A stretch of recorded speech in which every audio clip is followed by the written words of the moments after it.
Bem-vindo ao nosso canal do YouTube. Eu sou o professor Alex e hoje eu estou trazendo um convidado aqui, o professor José Sani. Tudo bem, professor? Tudo bem, muito obrigado pelo convite, Alex. Prazer em revê-lo.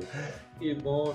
O professor Sani tem 30 anos de experiência, é uma pessoa altamente nova na área. Comecei ontem. Tem vasta experiência em periodontia. A gente vai trazer aqui uma aula para vocês sobre a nova classificação da doença periodontal, que gerou várias dúvidas, então a gente vai passar de uma forma bem simples e clara para vocês. Sami, muito obrigado. Eu que agradeço, Alex. Essa aula aqui foi pedida por muita gente, é uma dúvida muito comum. Eu acho que essa nova classificação dificultou um pouquinho algumas coisas, mas a gente vai tentar esclarecer da melhor forma possível. Isso mesmo, Alex. Bom, querido, antes de mais nada, muito obrigado a todos, muito obrigado especialmente a você. Quero te parabenizar pela tua página no Facebook, pelo grupo Peroimplante Online. Você é um cara que tem um grande dom de agregar as pessoas, tanto que tem mais de 5.000 participantes nesse grupo, né? E são 38 anos de experiência clínica, Alex, e 36 como periodontista. Ou seja, agora que eu estou querendo me aposentar, ficar sossegado, esses caras vêm com novidades aí pra gente. E a gente que está nessa área de professor, eu inclusive com cursos de estrangeiros, tudo, a gente vai tá sentindo uma certa dificuldade de assimilação dos alunos, porque ficou uma coisa muito misturada. A odontologia ela já passou por várias fases. Eu, por exemplo, era da época que eles acreditavam que a doença estava na gengiva, a causa era a própria gengiva, então foi a época dos grandes desastres na gengiva, que se fazia gengivectomia e o paciente ficava com aqueles dentes de cavalo desse tamanho. Depois viram que não era isso, disseram, a doença está no osso. Então o que acontecia? Abriam os retalhos, foi quando surgiram os retalhos, daí cortavam o osso, nivelando o osso pela parte mais baixa, ou seja, o paciente não perdia o osso pela doença, perdia pelo periodontista. E finalmente descobriram que a causa era a placa bacteriana, o biofilme dental, e a partir daí a coisa se tornou um pouco mais fácil de se compreender. Depois veio uma fase boa, que foi de 1997, por aí, que foi uma época que houve mais ou menos um consenso da classificação da doença periodontal e se falou essa língua durante muitos anos. E agora, alguns pesquisadores resolveram modificar, baseados na Academia Americana de Periodontologia e na Unidade Europeia de Periodontia, e eu acho assim, a gente percebe a boa vontade dos pesquisadores, mas a gente nota que tem muito pesquisador de bancada e não de vida clínica. E isso dificulta um pouco para o aluno assimilar melhor e até para nós, professores, a gente poder partilhar isso com os alunos e gerar o entendimento. Nós que já somos treinados na coisa, a gente já sabe o nosso protocolo, a gente já sabe como seguir a nossa vida, a gente já sabe, olhando a situação do paciente, a gente já sabe determinar o tipo de tratamento e o que é melhor para esse paciente. Então, agora com essa nova classificação, que eu vou te confessar, até eu tenho alguma dificuldade ainda para entender, mesmo com essa minha vivência clínica, e aí é o problema, porque eu quero adaptar tudo o que eu tenho a essa nova realidade, eu encontro algumas dificuldades. Então, inclusive, durante essa aulinha que nós vamos transmitir, eu gostaria que você me ajudasse. Participasse junto, tá bom? Eu te agradeço, tá? Então, Alex, o que eu estou trazendo para o pessoal que está interessado em conhecer essa nova classificação, eu mandei inclusive para você e eu recomendo a todos que peguem pelo Google ou por outra fonte qualquer. Aqui está o nome, .pdf, vocês conseguem toda a tradução que foi feita pela equipe da USP, a equipe de periodontia da USP. Inclusive queria mandar um abraço bem grande ao Giuseppe, que é um amigo querido, é o responsável pela cadeira de periodontia lá, e também para o Panucci, um conhecido meu e pessoas muito envolvidas nesse trabalho de fazer o melhor possível. E a gente tentou, mesmo assim, abreviar um pouco, mas eu aconselho as pessoas a baixarem esse link direitinho e imprimirem, porque ali inclusive eles colocam receitas de bolo, como fazer passo a passo, porque eu acho, como a gente conversou agora, que ficou um pouquinho complicado, ok? Inclusive eu queria aproveitar, Alex, fazer um jabá. Eu tenho um blog que é o perioclinic.com.br. Esse blog eu fiz, na realidade, eu tenho algumas participações em livros de implantodontia, tenho meu livro, e quando eu fui fazer um segundo livro, não compensou financeiramente o trabalho que dava por ajustar a qualidade de fotografia e tudo mais, então eu disponibilizei para o público. E lá nesse meu blog tem tudo sobre periodontia, então eu acho muito bom para os alunos. Esse meu blog, ele ficou na primeira vez entre os 100 melhores do Brasil na área da saúde, e depois ficou entre os 30 melhores. Depois eu não participei mais, porque isso é vaidade, é coisa besta, isso tem uma coisa que eu não gosto disso, tá bom?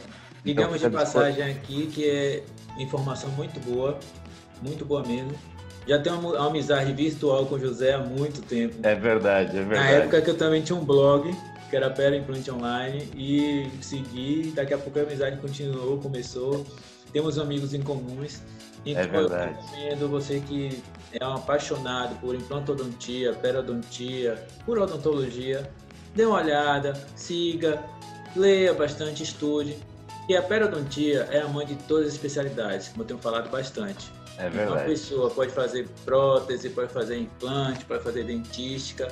Tem que saber um pouco de periodontia, principalmente anatomia periodontal, para você poder ter uma noção do que o seu trabalho vai responder da melhor forma possível.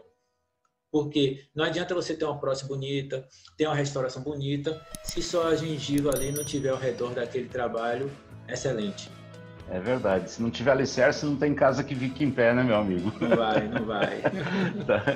Tá ok, gente? Então, como eu falei para vocês, a Academia Americana e a Federação Europeia de Periodontia, eles fizeram uma atualização do workshop realizado em 1999 e em 2017 eles resolveram começar a publicar esse trabalho. Eu tenho o original e é muito complicado, tá ok? Então, por isso que a gente vai tentar simplificar aqui para vocês. Nessas modificações, eles colocaram apenas 3 categorias de doenças e condições periodontais. Definiram a saúde periodontal relacionada ao periodonto íntegro e ao periodonto reduzido, que eu achei bastante interessante isso. A simplificação da gengivite, que seria somente induzida pelo biofilme e não induzidas pelo biofilme. O que já começa uma alteração, porque a vida toda sobre agente patológico, etiológico da doença periodontal, é a placa bacteriana, é o biofilme, tá ok? E a denominação das periodontites.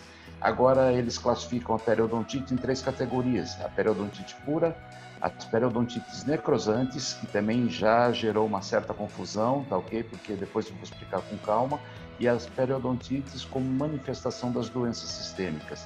Ou seja, teve uma fase em que a doença periodontal era isolada do corpo. Como, aliás, é a grande mania de todo mundo, né? Acha que a boca é um ser independente do resto do organismo. E, na realidade, não é isso que acontece. Então, eles estão fazendo uma associação. Aliás, isso já é antigo também, diga-se de passagem. Já tem desde da outra classificação. Você quer saber, meu amigo? Eu, quando fiz meu mestrado em 1999, a minha tese de mestrado foi justamente a doença periodontal correlacionada com a periodontite. Eu, quando estudei, existia uma tal de, como chamava, medicina periodontal, que voltou hoje com todo o vapor. Já se falava em artrite reumatoide, mas eram suspeitas, diabetes e coisas assim. Hoje simplesmente só foi confirmado. Então isso aqui realmente não é moderno, não é atual, mas está aí de novo e a gente vai passar para vocês, tá ok? Os pesquisadores, eles caracterizaram a doença periodontal de acordo com estádios e graus. É estádio mesmo, não é estágio, tá? Onde eles observam a complexidade e a severidade e fatores de riscos associados. Essa aí, desculpe, eu achei que começou a dificultar um pouquinho, porque como estava antes, ficava legal. Que antes classificava em agressiva e crônica. E crônica, simplesmente baseado na idade do paciente, né? Era mais ou menos isso a coisa. Uhum. E agora ficou realmente mais complexo, porque agora eles têm estádios e graus, ou seja, a situação atual da doença e os fatores complicantes que podem levar a uma dificuldade de tratamento e tudo mais. E isso é óbvio, é só a gente observar a perda de inserção o tipo de perda de inserção, se é horizontal ou vertical, e a gente já saberia qual é a dificuldade que a gente iria encontrar, tá ok? Nova categoria, que é o que a gente falou agora há pouco, mas na realidade não é, tá ok? Que são as condições sistêmicas, as forças traumáticas, condições congênitas, enfim, uma série de outras coisas que foram agregadas, mas já existiam. E a nova classificação das retrações das gengivais, levando em conta o tipo de perda interproximal apenas, quando na classificação de Miller a gente levava em consideração por conta do prognóstico a classe 1 e classe 2, onde a gente visualizava a retração apenas na face vestibular, e depois a 3 e a 4, que aí sim a gente levava em conta as interproximais, e que na realidade era o que determinava o prognóstico, se era favorável, médio ou desfavorável. O fenótipo gengival, interessante também saber, é bom saber, né, que a gente sabe que quanto mais delgada a gengiva, maior a dificuldade, talvez a gente tenha a necessidade de lançar mão de um enxerto mucoso ou conjuntivo. Dani, só para deixar bem claro aqui, está falando delgado, é aquele biotipo de o fenótipo gengival fino. Fino, isso, quase transparente, não é isso? Que também... Tá, okay? Para o fenótipo, existem diversas classificações, mas a depender do público que eu esteja falando, eu já uso aquela classificação de fino e espesso. Quando eu vou para dar aula de especialização para a turma de orto, já também boto o intermediário. Aí quando eu vou para a turma de implante, já uso outra classificação também. É verdade, e assim vai, porque justamente o tipo de fenótipo vai determinar qual a técnica cirúrgica que você vai utilizar justamente no caso das retrações gengivais, ou para criar uma área de gengiva inserida para que fique melhor o implante adaptado, não sofra trações musculares, mas criar um rebordo gengival para dar estabilidade no teu implante. E as características das superfícies radiculares expostas, que a gente sabe que, na realidade, em relação aos dentes, se você não tiver uma raiz descontaminada, independente qual é a característica, não vai fazer diferença, você não vai ter sucesso na sua cirurgia, tá ok? Mas a gente vai entrar em detalhes. E também, tá? Também é uma discussão muito grande na periodontia, que é contaminar e depois agora diz que não é. Aí Na realidade, Alex, eu que sou algum tempinho só, pouca coisa mais velho que você na área, o que aconteceu foi o seguinte: os recobrimentos radiculares, principalmente a técnica do deslocamento lateral do retalho, sempre foi muito criticada, porque não se conhecia o que eles chamam de aderência epitelial longa, que nada mais é do que uma cicatrização, uma adaptação do epitélio sobre a raiz do dente para que pudesse ficar biocompatível, ou seja, em condições de uso pelo organismo, uma cicatrização fisiológica. Então, sempre teve muita discussão, porque justamente não se fazia descontaminação e tinham colegas que rodavam retalhos sobre a raiz do dente totalmente contaminadas, com cálculo, inclusive. Então, obviamente que não havia sucesso. E se aderisse, às vezes formava até abscessos ali na região. E a chance de retração, retornar, recidiva era muito grande, né? Então, só para traduzir aqui, Semi, é um cálculo, um tártaro, que era supragengival, e quando o profissional ele recobria, se tornava subgengival. Subgengival, é verdade. Isso, Alex, por favor, a nossa linguagem, além do sotaque, alguns termos são diferentes. Não, e também tem a questão aqui que pode ser um estudante de odontologia que esteja assistindo essa aula. Certo. Às vezes ele não chegou na época certa de ter esse assunto, então entendi. Às vezes a gente tem que... Boa, eu te agradeço, Alex. Vai, me ajuda aí, tá ok? Pode ficar à vontade, tá bom? Tranquilo. Então, as medidas através da sondagem continuam as mesmas, onde a profundidade clínica de sondagem vai da margem gengival até o fundo do sulco sondável, certo? Essa é uma das condições que eles usam atualmente. A nível clínico de inserção, que na realidade, eles levam em conta quando existe um processo de retração, ou seja, exposição da raiz, aonde eles consideram da linha cemento-esmalte, que é a linha que separa a coroa dental da raiz, e aonde eles consideram a perda de inserção a soma da retração mais a profundidade clínica do sulco gengival, certo? E o outro item que também é observado é o sangramento. Ô O José, sangramento, rapidinho, só para deixar bem claro a diferença entre recessão e retração da pessoa. Qual a diferença entre recessão e retração? Tem uma certa dúvida muito grande com nossos alunos em relação a isso. Bota a uhum, imagem anterior, por favor. volto, pois não. Na realidade, Alex, para nós aqui, recessão ou retração é a mesma coisa, a gente considera a mesma coisa. O retração é a medida que a gente considera que vai da linha semente esmalte até a margem gengival, tá ok? Bolsa ou nível clínico de inserção é a medida que vai da margem gengival até a profundidade do sulco, é o quanto entra. E a perda de inserção é justamente a soma da retração e mais a bolsa, ou seja, o quanto a sonda entrou. Ou seja, desde a base do epitélio juncional até a linha semente esmalte é o nosso nível clínico de inserção, que na realidade é o que mais importa, né? É o que mais nos importa, porque é o que realmente o paciente perdeu. Essa linha que o professor falou aí, linha semente esmalte, é a junção semente esmalte, também conhecida por alguns, tá? Isso.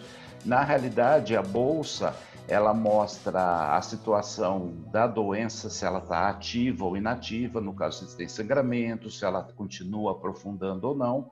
E aqui a perda de inserção é a realidade do paciente, é o quanto ele já perdeu de osso que segura o dente, e a gente sabe que o osso normal, ele normalmente está a 1,5 milímetro, 1 milímetro da linha semento esmalte ou da junção amelo sementária, como queira chamar.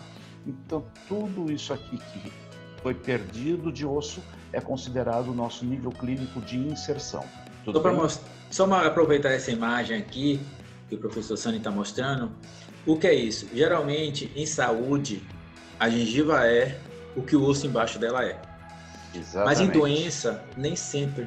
O que acontece? Às vezes a pessoa tem uma perda óssea, mas a gengiva fica estabilizada. Na linha semento esmalte, exatamente. Isso. Então o que acontece? Vocês repararam que no início da aula ele falou: olha, antigamente aconteciam verdadeiras catástrofes, a pessoa ia fazer acesso cirúrgico para raspagem, quer dizer, ia fazer uma incisão intracelular, rebater o retalho para poder ter acesso ao cálculo que é subgengival. É isso. Só que existe uma técnica que é conservadora e uma técnica que não é conservadora. Exato. Então, a partir do momento que a pessoa abre, não usa a técnica adequada, quando ele sutura, eu falo isso muito para os pacientes, às vezes a gengiva ela vai acompanhar onde o osso está. Que é a função da gengiva, que é cobrir o osso, né? Aí existe a sequela da doença periodontal, que é aqueles black spaces que acontece, a exposição da radicular. Exatamente isso. Eu só incomodar aí, aproveitando e já... Não, tá muito bom, Alex, é muito bom, porque você tá com a cabeça mais fresca do que o idoso aqui, fica tranquilo. Na verdade, isso aqui é uma aula, estou muito emocionado, estou muito mesmo, que é uma aula e uma conversa, um bate-papo gostoso. Então a gente tá não é aquela questão de sala de aula, então a pessoa está assistindo aqui, puxa, que legal, deixa eu voltar. Então por isso que é bom ter essa interação. É verdade. Isso que o Alex falou é interessante, porque tem muitas pessoas que, dependendo do tipo da gengiva, ela não acompanha a perda óssea. Então, muitas vezes, o paciente tem a gengiva na linha semento esmalte, acompanhe pela setinha aqui, tá, ok? A gengiva está posicionada e quando ele enfia a sonda entra 7, 8 milímetros. Ou seja, o tamanho da bolsa é proporcional à perda de inserção.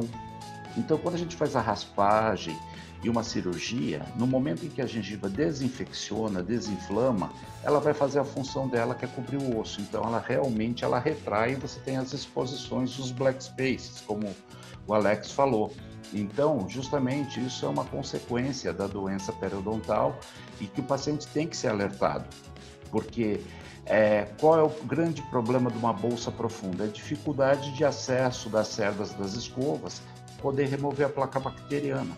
Então, a gente sabe que as cerdas elas conseguem penetrar 2, 3 milímetros no máximo dentro do sulco gengival.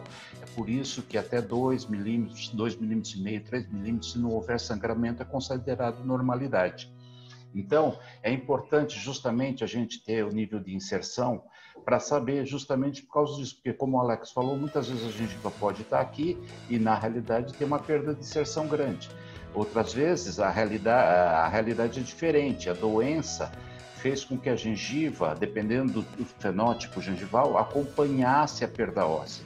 Então ela já expôs a raiz do dente, ou seja, A perda de inserção é a mesma, mas a bolsa é menor do que se a gengiva tivesse aqui, onde a perda de inserção seria a mesma, porém a bolsa seria maior. Vocês compreenderam isso que eu estou falando? Deu para entender? Tá ótimo, tá ótimo. Tá bom, Alex? Tá beleza. Tá ok. E agora o outro parâmetro que é considerado e deve ser considerado é o sangramento, a sondagem. Tá ok? A gente sabe que a doença ela passa por períodos de exacerbação, ou seja, ela está atuando, e tem momentos que ela passa por período de latência. É um cabo de guerra entre a imunidade da pessoa, a processo reparador da pessoa e a agressividade do agente etiológico, no caso o biofilme ou a placa bacteriana. A higienização também influencia bastante. Tem vezes que a pessoa está higienizando mais, às vezes menos. Às vezes tem fatores também, o paciente tem uma infecção em alguma parte do corpo, ele acaba tomando algum remédio, um anti-inflamatório, um antibiótico, e acaba também tendo que diminuindo tempo, né? Isso. O fumante normalmente tem tendência a sangrar menos, por incrível que pareça, devido à vasoconstrição que a temperatura e a nicotina, as catecolaminas causam no processo de irrigação sanguínea, tá ok? Então, antigamente o score de sangramento, né, era justamente assim, número de sítios sangrantes vezes 100, né, e número de dentes, só que eles faziam vezes 4, tá ok? E hoje não, eles pedem vezes 6, e a partir daí que tem uma maior área de sondagem, tá ok? Para ver justamente o nível de inserção, a sondagem clínica. Um dos fatores que determina se a gengivite é localizada ou generalizada é com relação ao sangramento. Se o sangramento ficar entre 10% e 30%, é considerada localizada, 30% dos sítios sondados, das superfícies dentais sondadas, e mais do que 30% é considerada generalizada. E aqui começa um grande problema, Alex, não sei se você concorda comigo ou não. Observa aqui, localizada, menor ou igual do que 10% até 30%. Hoje em dia, essa nova classificação está trazendo um problema muito sério, porque eles consideram agora, atualmente, que até 10% de sangramento se classifica como saudável. E isso está sendo um problema sério, porque, na realidade, o periodonto saudável não deve sangrar, certo? Não existe sangramento no organismo. Tanto que se faz exame de urina para pesquisar sangramento. Se fosse só 10% de sangramento, não haveria motivo para se preocupar. E realmente é motivo para se preocupar. Então eu não concordo muito com isso. Também não concordo, eu vou expor minhas opiniões, vocês me desculpem, sabe? Com 38 anos de formado, eu me dou o direito a achar que conheço alguma coisa, sabe? Porque eu sou um cara muito sortudo. Eu tenho, Alex, um dia, inclusive está à disposição de vocês, eu tenho mais de 40 mil casos documentados. Então eu já vi bastante coisa na minha vida, sabe? E eu peguei uma fase rica da periodontia que foi justamente esse momento de desconhecimento até um parcial conhecimento que estamos hoje em dia. Tá ok? Então o sangramento é um dos fatores também que deve ser levado em conta para determinar se a extensão da doença ela é localizada ou generalizada. Então, para lembrar, até 30% de sangramento das superfícies sondadas é considerado localizada, mais do que isso, generalizada. Ok, pessoal? A determinação da complexidade da doença periodontal agora também ela leva em consideração se a perda óssea é horizontal ou vertical. Isso também já a gente conhecia, porque, por exemplo, a gente sabe que os defeitos angulados ou defeitos verticais de perda de inserção é um fator que dificulta o tratamento periodontal. Já a perda óssea horizontal, por toda a superfície atingida pela doença, normalmente é mais fácil. E o que nos leva a chamar a atenção essa reabsorção óssea vertical? Existem dois fatores também. Uns autores acreditam que é mais acúmulo de placa bacteriana numa superfície do que na outra, então a agressividade é maior e destrói o osso. Já outra tendência é dizer que normalmente esse dente já entrou em trauma ou está em trauma de oclusão. Então isso também, que eu acredito muito nisso também, tá ok? Porque dependendo da perda óssea, isso eu vou falar mais adiante para vocês, o que sobra de osso não é suficiente para aguentar a carga mastigatória. Então, muitas vezes, o que um dente era saudável, com uma determinada quantidade de osso, ele passa a estar em estado de trauma devido à perda óssea. Tá, ok? Só, eu gosto de explicar muito... Desculpe, Diogo. Imagina. Eu gosto de explicar muito para os meus pacientes e para os alunos. Eu faço muita analogia, porque não adianta a gente ficar falando muitas vezes complexo e o paciente e o aluno que está conversando tem uma certa dificuldade. É como você fosse me levasse para a praia e me enterrasse na areia até o pescoço. Você me joga para frente e para trás, estou lá parado. Mas a partir do momento que você tira essa areia e bota a minha cintura, eu já vou para frente e para trás. Gostei, hein? Boa. Você tira essa areia e bota meu tornozelo, se me empurrar, eu caio. Então, Exatamente. eu sou o dente, a areia é o osso e você é a bactéria, fica tirando essa areia. Pô, Alex, e o que me joga para frente e para trás? É a língua, é o lábio. É por isso que, às vezes, você vê aquele formato característico da pessoa de formato de leque. Então, a pessoa começa a perder a inserção óssea e os dentes começam a abrir, trocando. Então, às vezes, a pessoa tem uma perda óssea vertical e pode ter uma lateralidade, ou um pro lado direito, pro lado esquerdo. Então, acaba influenciando também nessa perda óssea. Exatamente. Explica direitinho, né, José? Muito bom, gostei, cara. Vou usar aqui tem praia também, vou falar de areia e tudo mais. Gostei muito. Boa ideia. E o que José está falando aqui também influencia muito no tratamento que você vai fazer no seu paciente. O que acontece? Existe a perda óssea de uma parede, de duas paredes, três paredes, que acaba ajudando a gente quando a gente vai fazer uma regeneração tecidual guiada. Exatamente. E quando a pessoa tem uma perda óssea de uma parede, na minha cabeça, quando eu era estudante, eu ficava, pô, quer dizer que o cara perdeu uma parede.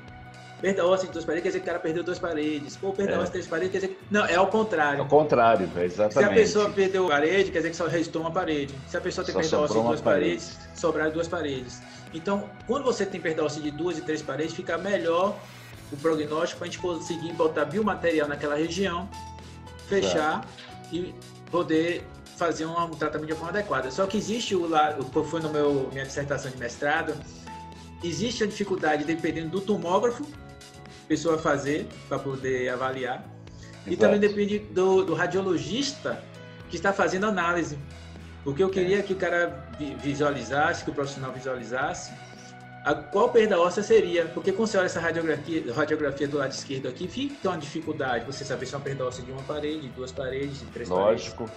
Aqui pode ser de duas ou três paredes. Né? É isso, pode ser de duas ou três paredes. De uma eu tô vendo que não é. Mas na tomografia existe essa dificuldade também, que é um exame que tem melhor análise em relação a essa de duas dimensões. Porque tomografia são três dimensões. Excelente, Alex.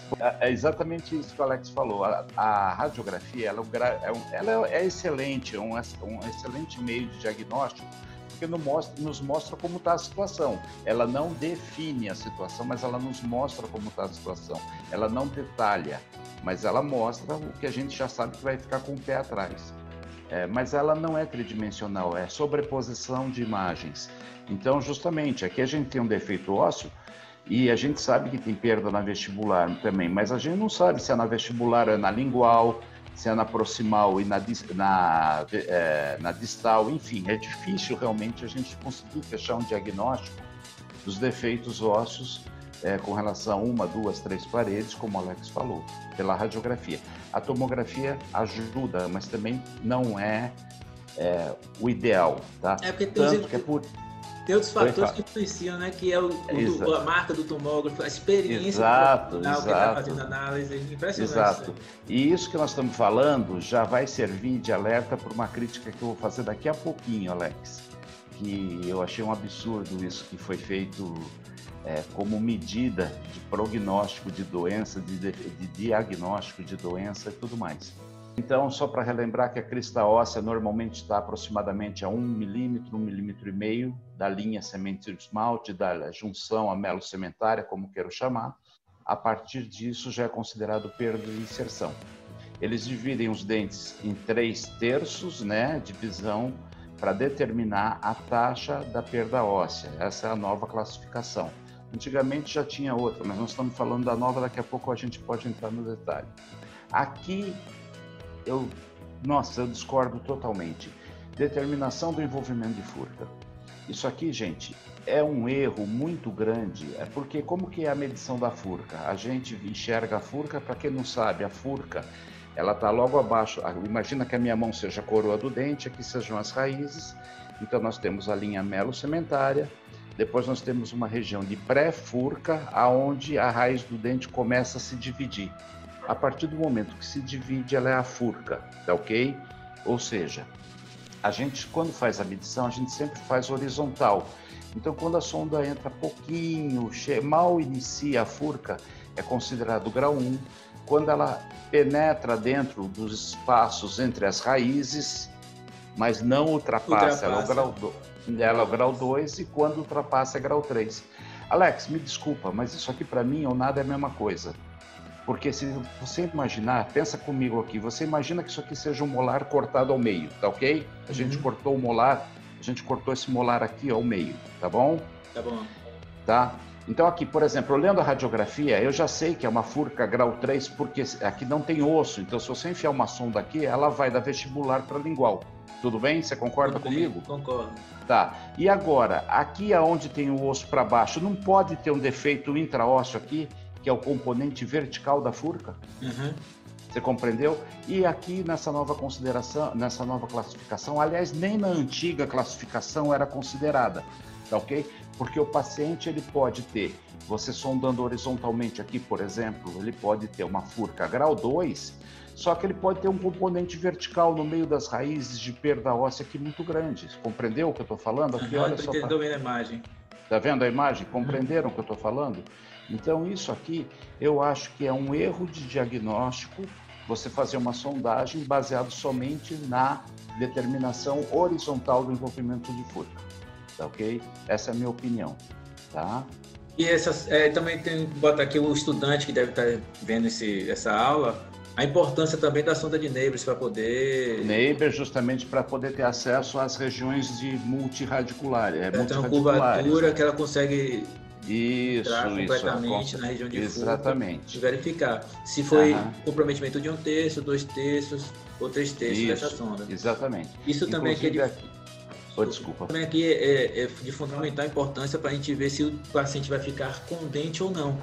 Exatamente. Porque a partir do momento que o paciente tem uma lesão de furca grau 1 e grau 2, a gente consegue realmente fazer um tratamento, uma regeneração textural guiada para o paciente ficar com esse dente. A gente faz uma incisão intracircular, rebate o retalho, faz raspagem, tira todo o tecido de granulação, descontamina aquela região, bota biomaterial. Se você quiser usar também o Endogain, que é da Straumann, você usa, mistura, faz, reposiciona o retalho, pronto, o paciente fica com aquele dente. Quando é lesão de furca grau 3, a gente indica para fazer exodontia e implante. Antigamente se fazia a pré-molarização, que foi o que o professor falou. Vamos pegar esse molar e dividir no meio. Aí antigamente dividia esse molar no meio, fazia um aumento de coroa clínica, fazia endodontia, que é o canal, e fazia duas coroas bonitas no formato de pré-molar. Só que hoje em dia, a gente pode fazer até na faculdade, para poder o estudante aprender e o paciente às vezes ficar, porque o pior dente, é o que eu falo para todo mundo, o pior dente é melhor do que o melhor implante. Tem a fisiologia, ligamentos periodontais que irrigam aquela região, mas o custo às vezes fica muito maior do que você fazer a exodontia e fazer a instalação do implante e a prótese do implante.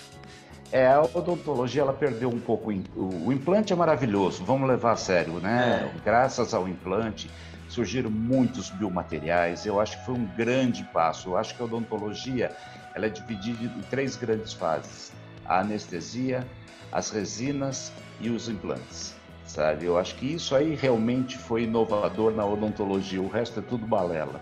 E na nossa odontologia antiga, a gente fazia pré-molarização, que era construir 2 pré-molares no molar, a gente fazia odontosecção e removia a raiz em pior estado, tá ok? Fazia tunelização também, onde a gente abaixava a gengiva, ensinava o paciente a usar uma escovinha interdental ou interproximal aqui também. E como você falou, o implante hoje ele veio a fazer com que certas técnicas sumissem, né? Mas existem. Só para você ter...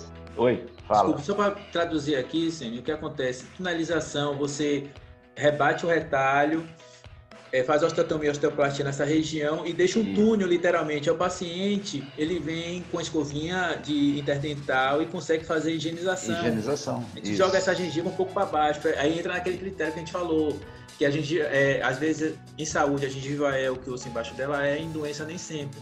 Então a gente reposiciona essa gengiva para baixo e o paciente consegue higienizar. Ao lado bom, ficou com o dente que é dele. Só deixar bem claro aqui, quando eu falo que o pior dente é melhor do que o melhor implante, é claro, a melhor forma de substituir um dente perdido, lógico, é a instalação de um implante. Tá? Mas se a gente puder fazer de tudo para tentar manter esse dente, é de fundamental importância. O que me preocupa um pouco, Alex, é que hoje em dia a hipervalorização do implante às vezes faz com que existam verdadeiros suicídios dentários. Então, por exemplo, terço médio da raiz de perda óssea, tem muito colega indicando a extração e colocação do implante. Qual é a alegação? Que sobrou mais osso para colocar o implante, ou seja, você consegue uma inserção melhor do pino com mais remanescente ósseo. Concordo, a gente não tem como discutir, mas terço médio de raiz, antigamente, quando não havia implante, você tinha obrigação praticamente de tentar salvar esse dente, entendeu? Então é assim, eu acho que a gente tem que se adaptar aos mundos atuais e eu acho que vai do bom senso de cada um, né? Porque, por exemplo, se um paciente é mau higienizador, Alex, na minha opinião, com certeza. Entendeu? Mas assim, eu acho que ao mesmo tempo também já é um ponto de interrogação, compensa colocar implante nesse paciente? Você entendeu? Porque se ele vai perder o dente por ser mau higienizador, ele vai perder o dente com implante também, com certeza. Entendeu? Eu penso assim, sabe? Existe, quando a gente faz a instalação do implante, existe o sucesso imediato e o sucesso a longo prazo. O que é o sucesso imediato? Você faz a sua instalação do seu implante, tem a osso-integração, perfeito. O paciente, depois de 4, 6 meses ou até 45 dias, 60 dias, dependendo do sistema de implante que é colocado, ele vai reabilitar.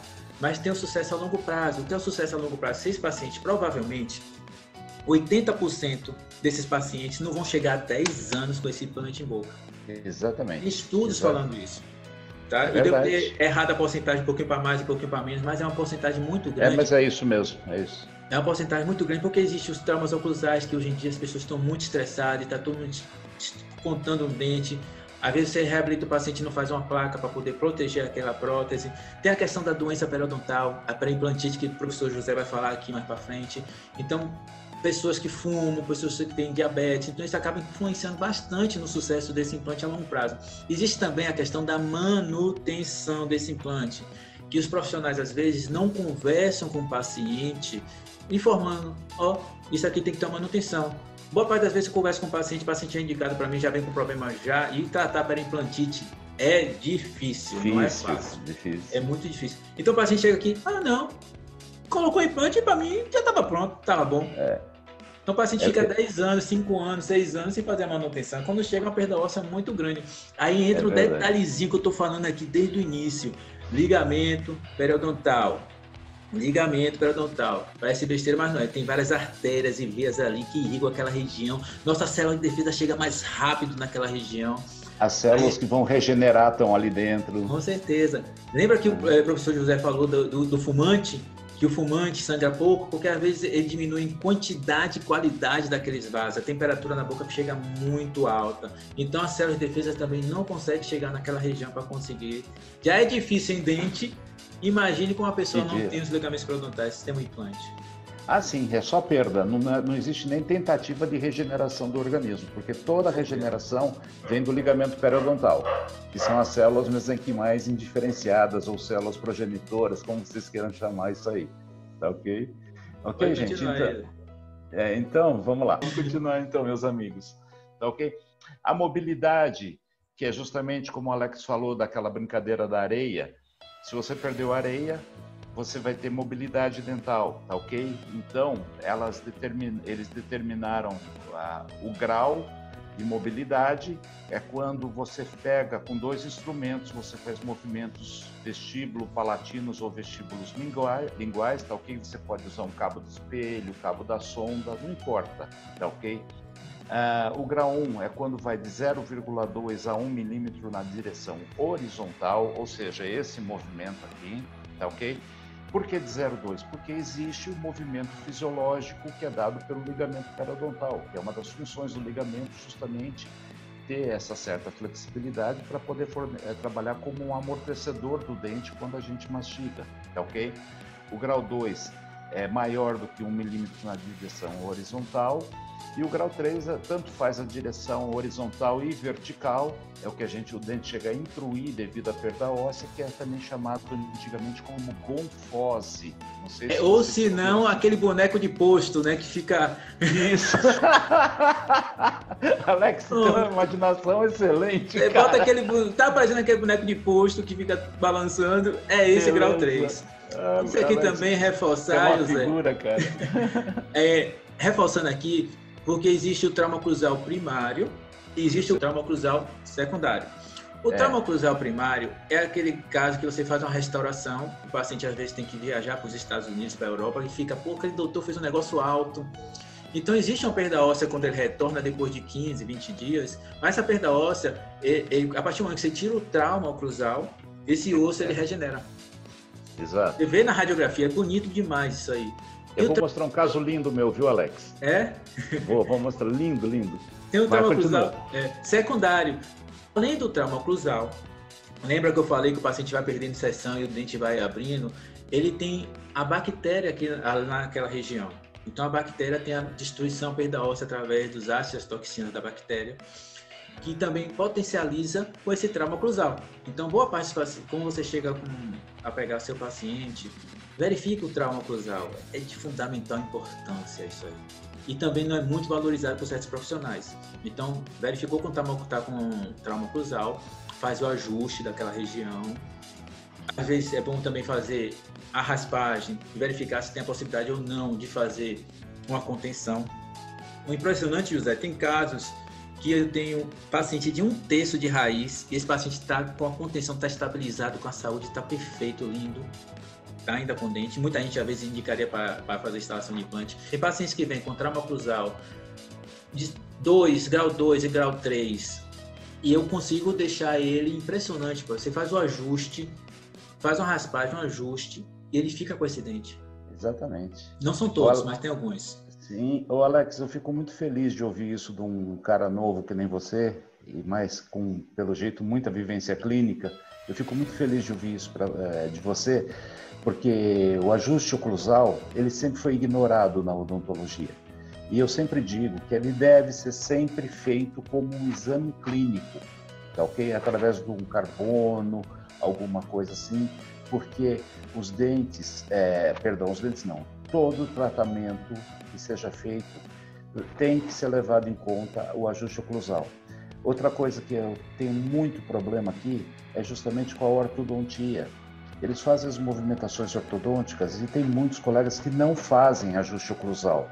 Daí, sabe, você tem traumas, perdas ósseas, traumas. Vocês vão ver um caso que eu vou mostrar para vocês de uma movimentação ortodôntica.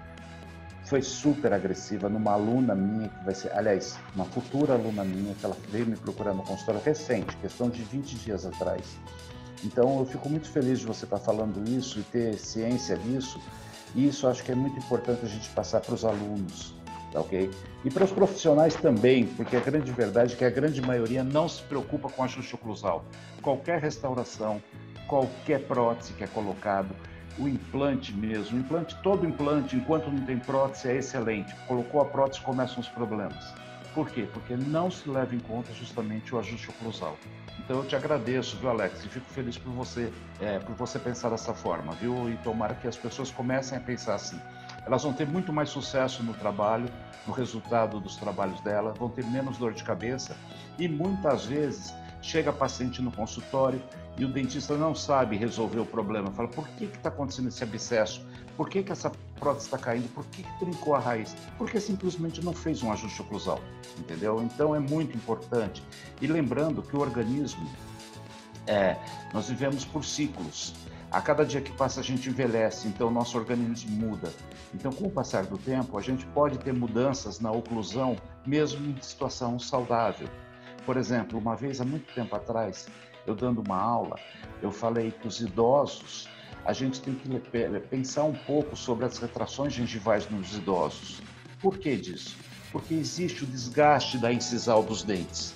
E nós temos o cemento secundário, que é o cemento que se forma só depois da erupção dentária, que a função dele é o quê? É justamente manter a dimensão vertical. Então, conforme gasta-se a coroa do dente, o cemento na ponta da raiz vai extruindo o dente para manter a dimensão vertical. Então, muitas vezes em idosos nós temos retrações que na realidade não são retrações, são adaptações fisiológicas à situação atual da mordida desse paciente. Então, parabéns, Alex, por você pensar dessa maneira, viu? Fico feliz por isso. Tá? Também tem a recessão causada devido ao trauma oclusal também. Ao trauma oclusal, isso. Também vou mostrar um caso, viu, Alex? Ó, pessoal, eu juro que eu não combinei nada com essa figura de Salvador aí, tá? Estou conhecendo, na realidade, ele hoje, particularmente, assim.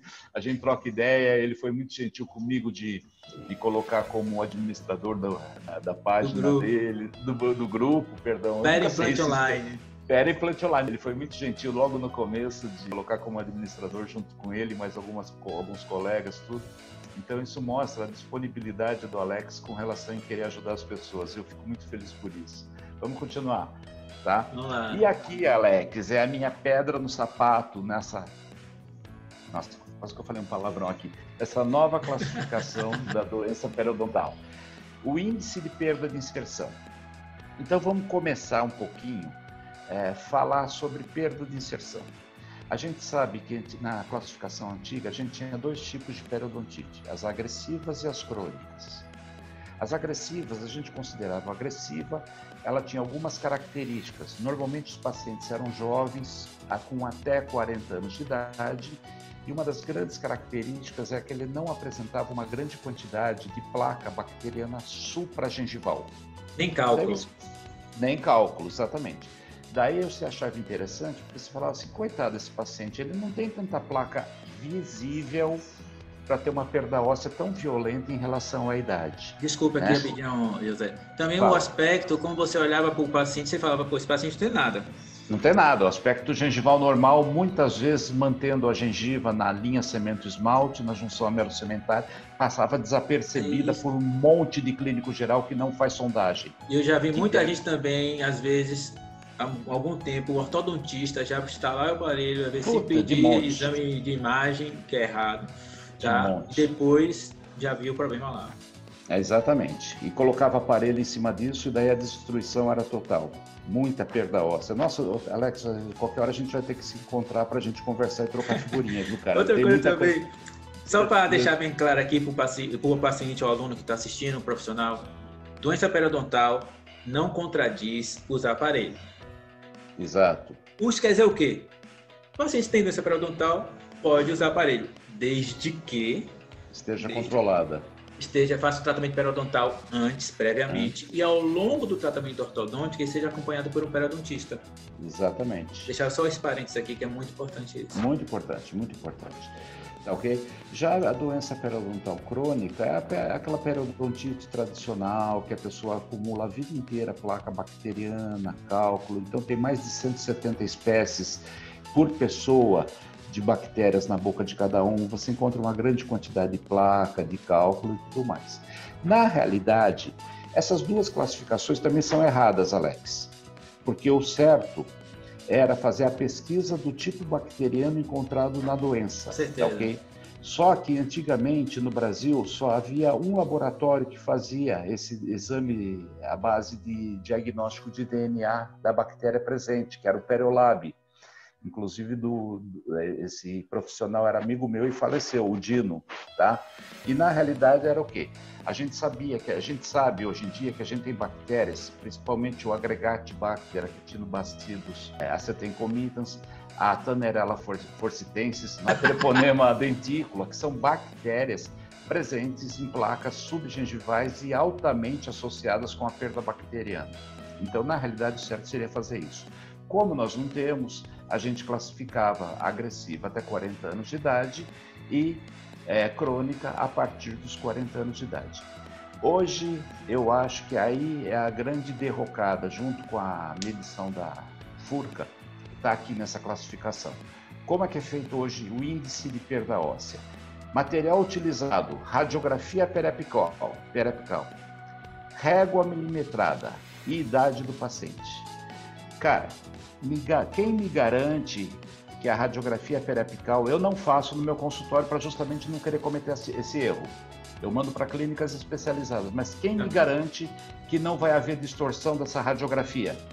E você sabe que você pode criar osso dependendo da angulação que você coloca nesse paciente para fazer o raio-x. Você pode tirar osso, formar osso, deixar o dente maior, deixar o dente menor. Então, primeira coisa que eu não concordo. Segunda coisa, radiografia nós já falamos aqui, ela não é um...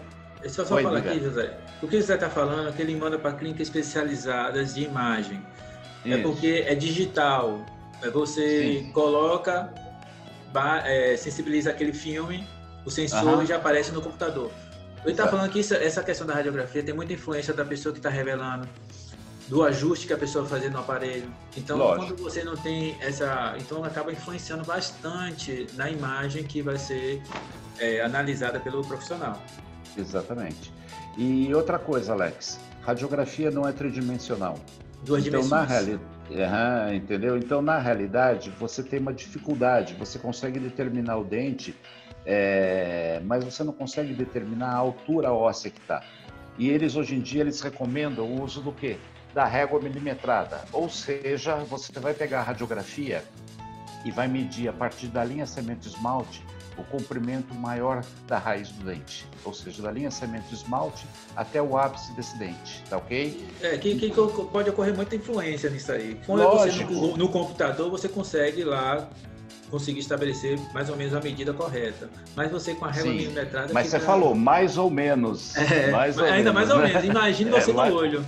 É verdade, tá ok? Então, assim, eu particularmente não concordo com isso, cara. Então, pode ser até uma boa tentativa de querer ajustar e fazer a classificação da melhor maneira possível, mas, putz, eu tenho dificuldade de assimilar isso aqui, Alex, sinceramente. Então, assim, vamos imaginar que o dente tenha 9 milímetros de raiz, certo? E a imagem radiográfica mostra aproximadamente uma perda de 6 milímetros. Ou seja, esse paciente vai ter apenas 3 milímetros de inserção, tá ok? Então, como que é feito a porcentagem de perda óssea?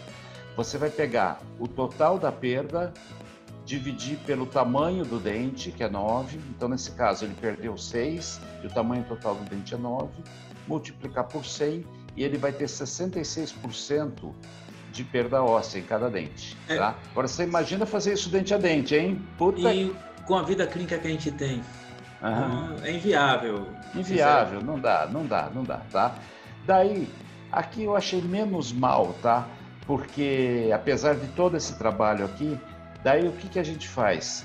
O índice de perda óssea, na realidade, é o valor que você encontrou na porcentagem de perda óssea dividido pela idade do paciente.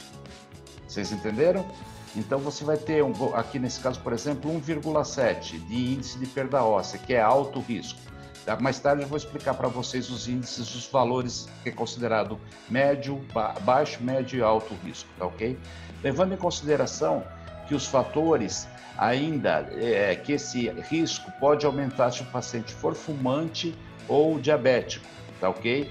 Então, esse índice, ele tem o grau A, quando o paciente tem somente a perda, o índice de perda, mas ele não é fumante, ele não é diabético, ele passa a ser alto risco, grau B, quando ele fuma mais de 10 cigarros por dia e tem a hemoglobina glicosada dele até 7%, e grau C, quando ele fuma mais de 10 cigarros por dia e ele tem a hemoglobina glicosada dele maior do que 7%.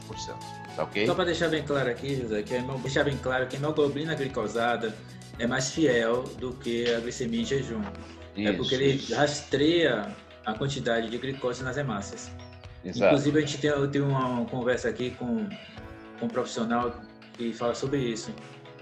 Ele detalha bastante, que às vezes eu pensava que era 3 meses, mas ele falou que rastreia de 1 a 2 meses. Isso, exatamente.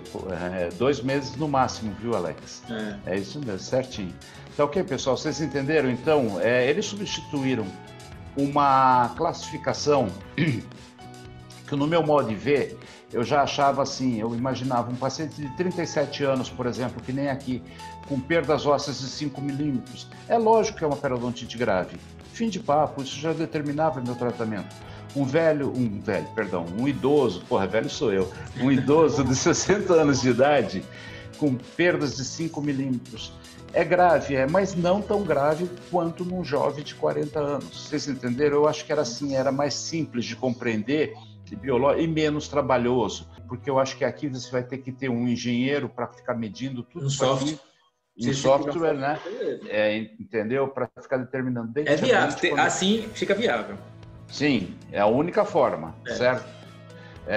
E então, assim, eu ainda vou, me desculpem, eu sei que eu tenho que me atualizar, mas eu ainda vou manter minha classificação antiga no meu consultório. Então, só consertando, idoso, ele é novo, 60 anos hoje é novo. Idoso se 64. Considera a partir de 70 anos. A partir de 70 anos a pessoa é considerada idoso. Depende do uso, Alex. É questão da patogenicidade, que tem bactérias que são mais patogênicas ou outras que não são. Então isso influencia também na agressividade da doença. Isso mesmo. Vamos lá, tá ok? Com relação às retrações gengivais, tá ok? Achei interessante isso aqui, mas também com algumas restrições. Vocês vão falar assim, poxa, o Sani é chato, né? Não aceita nada. Não é que não aceito, gente. É que eu acho que a tendência é a gente facilitar a vida e não complicar, tá? Então, por isso que algumas coisas eu tenho algumas restrições, mas vou ter que me adequar ao novo sistema. Com certeza.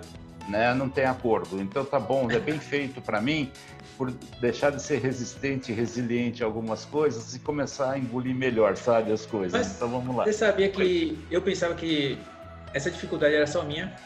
Não, não é não, Alex, com certeza. Juro. Todo mundo que eu converso apresenta a mesma dificuldade, cara. Tem coisas aqui que eu vou falar com um ponto de interrogação na cabeça ainda. Eu, quando eu vi pela primeira vez, vou te falar sinceramente, falei, caramba, eu estou muito atrofiado mentalmente, ou eu sou muito burro, porque eu não conseguia assimilar.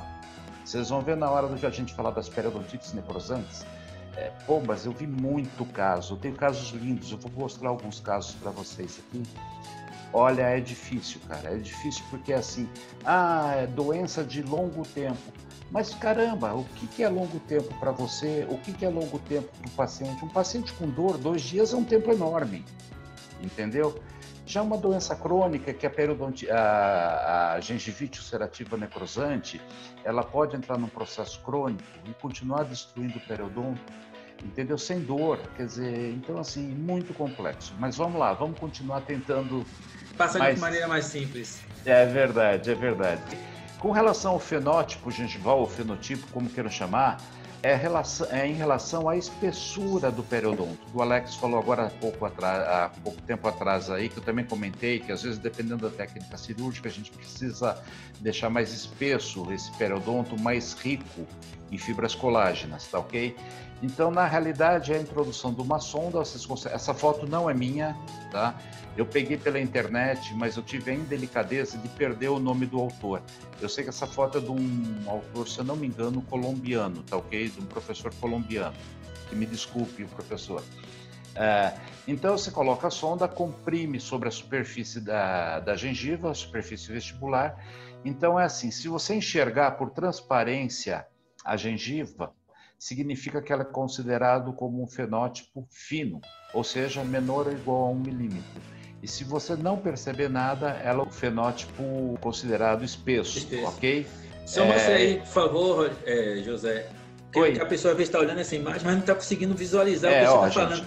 Vamos imaginar, olha, aqui está a sonda milimetrada, aqui está a gengiva marginal. Você colocou a sonda, vocês observam que ela penetra dentro da bolsa ou sulco, como queiram chamar, tanto faz. A diferença de bolsa e sulco é que a bolsa tem doença, o sulco está saudável, só isso, só para vocês entenderem de forma mais prática. Então vocês enxergam, vocês observam que por transparência você consegue enxergar a sonda? A sonda. Tá? Então quando você enxerga a sonda, é considerado o biotipo fino, tá? O fenótipo fino, tá ok? E aí você pode anotar fino e recortado, espesso e reto, espesso recortado, que é justamente que nem o Alex falou agora há pouco, que a gente tinha, dependendo do formato da coroa do dente, a gente tem um dente mais quadrado, a gente tem um dente mais acentuado, e isso tudo vai determinar. Daqui a pouco vou mostrar uma foto muito legal, vocês vão ver daqui a pouquinho, tá ok? Isso aqui determina a possibilidade de haver retrações, tá ok? E determina também qual é o tipo de cirurgia ou de associações cirúrgicas para a gente conseguir um bom resultado, tá ok? E as classificações das retrações modificaram um pouquinho. A classificação de Miller, ela levava em conta, ela tinha 4 níveis, de 4 tipos de retração, tá ok? Aonde a 1 e a 2 era uma perda óssea somente localizada na vestibular. A 1, a retração não ultrapassava a linha mucogengival, que separa a gengiva inserida da mucosa oral, e a 2 ultrapassava. Em ambos os casos, não havia perda óssea nas interproximais, ou seja, estava totalmente completo de osso e tecido gengival, com papila interdental, e o prognóstico era muito bom, excelente nesses 2 casos, na classe 1 e classe 2 de Miller. Por quê? Toda técnica cirúrgica, quando você faz um recobrimento radicular, a tendência da gengiva é ficar na altura do espaço interproximal. Já a classe 3 é quando não importava mais se havia perda óssea na vestibular, mas porém já havia uma pequena perda óssea nas proximais.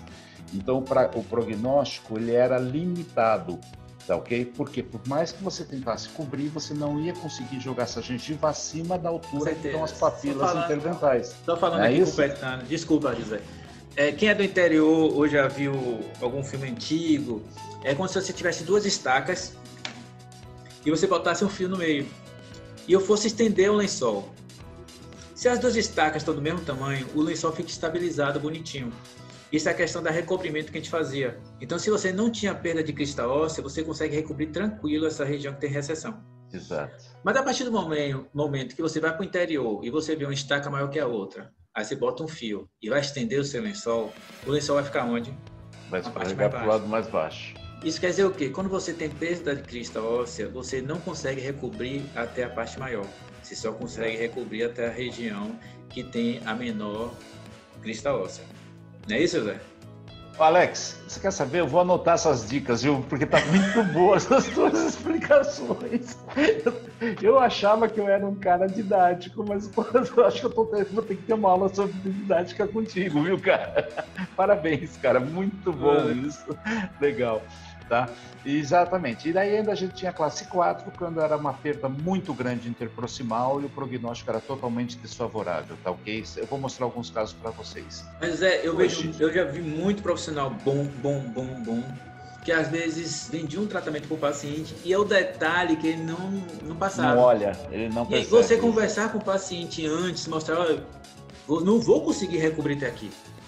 É verdade. Aqui eu vou conseguir recobrir, nem que se faça 2 cirurgias, 3, mas eu vou conseguir. São detalhes que o profissional às vezes se passa e não consegue... Não consegue perceber. É verdade. É verdade. Hoje em dia, Alex, as classificações das retrações modificaram um pouco. Hoje em dia eles consideram a tipo 1, que é quando existe uma perda sem perda interproximal, ou seja, tem o preenchimento do espaço interdental por gengiva, pela papila interdental, tá ok? E a linha cemento-esmalte não é visível nem na mesial e nem na distal. Ou seja, ele só leva em conta, essa nova classificação, as interproximais dos dentes. Então, não havendo linha cemento-esmalte visível nem na mesial nem na distal, automaticamente não tendo perda óssea, perda de inserção interproximal, ela é considerada tipo 1. No caso, o tipo 2 é quando havia perda de inserção menor ou igual à perda da inserção vestibular. Essa é a tipo 2. E a tipo 3 é a perda de inserção interproximal maior do que a inserção vestibular. Isso aqui eu achei um pouquinho esquisito a forma que foi colocada, porque assim, eu nunca vi uma retração que fosse somente na interproximal sem ter perda nas vestibulares. Mas em todo caso, vamos deixar quieto. E, além de tudo, eles colocaram uma classe positiva e uma classe negativa. É quando existe um degrau na cervical, é o que o pessoal às vezes chama de desgaste cervical ou a bifração, seja lá os termos que forem, tá? menor do que meio milímetro, e classe negativa é quando o degrau cervical é maior do que meio milímetro. Realmente, quando existem essas discrepâncias na linha cimento-esmalte abaixo, realmente a gente às vezes tem uma certa dificuldade de uma adequação exata do tecido bem na linha cimento-esmalte. Tá, okay? Mas aí teria que fazer uma avaliação do trauma oclusal, se existe ou não do também. Do trauma oclusal, exatamente. Do trauma através da escovação também. Lógico, uma série de fatores, é exatamente isso. Então, por exemplo, aqui com relação ao biotipo, isso aqui é o que o Alex estava falando até agora. A gente tem 3 tipos de biotipo. A gente tem o espesso, o médio e o fino. O Alex falou até agora. E a gente sabe que quando a gente tem esse biotipo fino, na realidade a gente pode desconfiar que o paciente tem deiscências ósseas ou fenestrações ósseas, tá ok? Porque muitas vezes o tipo gengival é acompanhado pelas características finas também delgadas do osso. E lembrando que principalmente em regiões de pré-molares e caninos, que tem uma raiz muito ampla, muito larga, a chance de apresentar fenestrações ou deiscências, mesmo com gengiva grossa, de gengiva espessa, tá ok? E o que uma deiscência pode virar uma fenestração. Pode virar uma fenestração, exatamente, tá ok, gente? Outra coisa que é importante falar aí, que é a altura da gengiva inserida. Exatamente. Quer dizer que se a pessoa não tiver uma pequena altura da gengiva inserida, ela não esteja mais susceptível a ter uma inflamação naquela região. A ausência, sim. E pode ter 1 milímetro, 2 milímetros. Ela não quer dizer que essa gengiva está sempre inflamada. Ela tem uma faixa de tecido queratinizada curta, mas isso não quer dizer que ela esteja susceptível a ter uma doença periodontal. É verdade. Na realidade, viu, Alex? Esses pacientes com deficiência de gengiva inserida, eles eram vítimas dos periodontistas de antigamente. É porque a gente sempre olhava, olha a espessura da gengiva, que beleza. Daí falava, nossa, essa gengiva está vermelha, está inflamada. Por quê? Porque foi devido à falta do colágeno. Então, esses pacientes aqui eram mais propensos a entrar numa raspagem, às vezes sem necessidade. Porque o que vai determinar a necessidade do tratamento, a presença da doença, a tendência de ter doença, é a presença da placa bacteriana. Essa que é a grande verdade. Por exemplo, eu sei que esse paciente, se ele tiver uma escovação traumática, ele tem uma chance maior de ter uma retração do que um paciente desse tipo 1 aqui, por exemplo. Mas, em compensação, se esse paciente tiver uma doença periodontal, esse paciente tipo 1, muito provavelmente ele vai ter uma perda de inserção enorme e uma bolsa periodontal muito grande. Já aqui não, muito provavelmente o que ele perder de osso, a gengiva vai acompanhar e vai descer.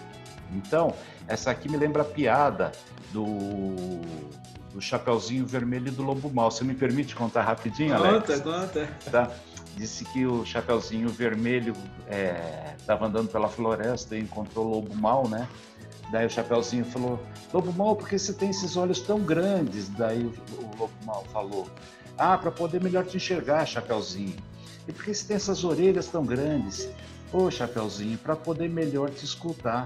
E Lobo Mau, me fala, por que você tem esses dentes tão grandes? Ele falou, porque eu tô sempre indo no periodontista e ele só me faz tatuagem. Provavelmente o Lobo Mau era esse tipo aqui, ó, entendeu? Onde não se associava a doença com a placa bacteriana, só se olhava o aspecto gengival. Pela falta do colágeno, a gengiva se tornava mais avermelhada, né, devido à proximidade dos vasos sanguíneos da linha mucogengival, e esse paciente passava por raspagens constantes. Tá ok, pessoal? Para vocês entenderem direitinho. Então tá aqui, meus amigos, deixa eu mostrar para vocês aqui. Por exemplo, hoje na classificação atual, isso aqui seria um tipo 1, porque você não enxerga a linha amelo-cimentária nem na proximal nem na distal. Isso aqui seria um tipo 2, é quando o nível de inserção está na mesma altura da vestibular, podendo ou não expor a raiz, mas normalmente expõe. E aqui é tipo 3, que seria a antiga classe 4 de Miller, Alex, tá? Onde a perda óssea é maior na interproximal do que na vestibular. E com relação às raízes, se existe um desgaste na linha cimento-esmalte, seria, por exemplo, aqui uma tipo 1, porque ela tem a papila normal, classe 1, positiva. Aqui, por exemplo, positiva. Aqui não existe degrau, então seria o tipo 1, classe negativa. Tá ok? Compreenderam direitinho? Isso é uma modificação. Então, onde tem degrau é positivo. Classe positiva, é aqui o caso. E onde não tem, é negativo. É negativo. Só isso. E a classificação não tem mais as 4 de Miller. É tipo 1, tipo 2 e tipo 3. Curto e grosso, tá bom? Perfeito essa aula. Eu achei que ficou legal, sabe, isso aqui. A única coisa que eles não falam, que eu acho... Você vai falar, puta, mas o Sânia é um crica, né? Sou mesmo, sabe, Alex? A única coisa que eles não falam, a classificação de Miller, ela dava o prognóstico. E hoje em dia, essa classificação, o cara tem que ser craque para saber. Por exemplo, aqui a chance de recobrimento é total. Olha o varal igual dos dois lados, que nem o Alex falou, tá? Não importa se vai até o céu, aqui a chance é excelente. Aqui, ela por mais que você cubra, olha aqui, ela vai ficar nessa altura da papila. E aqui, com certeza, se você recobrir, não existe tecido aqui para você pegar existe esse tecido aqui para você prender aqui em cima, então ele vai escorregar para cá. Então aqui o prognóstico é totalmente desfavorável. Agora a gente